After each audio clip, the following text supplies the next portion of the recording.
క్రైస్తలో ఈ రోజు దేవుని యొక్క వాగ్దానము యెహోషువ 1:9. నీవు నడుచు మార్గం అంతట్లో నీ దేవుడిని యెహోవా నీకు తోడైండును. దేవుడి వాక్యం నిలిచిందాక ఆమె. అవునండి, ఈ రోజు దేవుడు నీతో మాట్లాడుతున్న మాట, నువ్వు నడుచు మార్గం అంతట్లో నీ దేవుడు నీకు తోడుగా ఉంటాడంటండి. నువ్వు నడిచే ఏ మార్గమైనా, చాలా సార్లు మనం అనుకుంటాం కదా, నేను ఇరుకుగుండా నడుస్తున్నాను, ఇబ్బంది గుండా నడుస్తున్నాను అనేసి. నువ్వు ఎలాంటి పరిస్థితుల్లో నడిచినా నీ దేవుడు నీకు తోడుగా ఉండి నిన్ను నడిపించే దేవుడు అయినాడండి.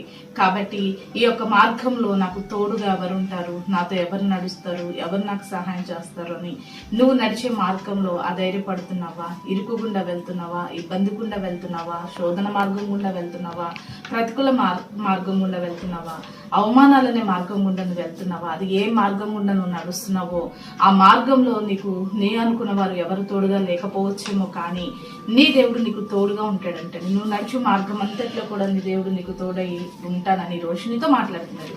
కాబట్టి ఎవరో నీకు తోడు లేరని, నువ్వు నడిచే మార్గంలో ఒంటరిగా ఉంటున్నానని, ఈ యొక్క మార్గం నుండి నన్ను తప్పించేవారు ఎవరు లేరని అధైర్యపడి కొద్దిపోక నీతో నడిచే దేవుడు ఉన్నాడు. ఆయన ఖచ్చితంగా నువ్వు అనుభవిస్తున్నా, నువ్వు వెళ్తున్నా ఈ యొక్క ప్రతికూల మార్గం నుంచి నిన్ను తప్పించి దేవుడు మార్గం సత్యమైన దేవుడు నిన్ను సరైన మార్గంలో నడిపిస్తూ ఆశీర్వాదాల బాటగా నిన్ను నిలబెడతాడు. అటు రీతిగా దేవుడు నువ్వు నడిచే మార్గంలో నడిచి ఆశీర్వాదాల బాటలోనికి నేను నడిపించును గాక.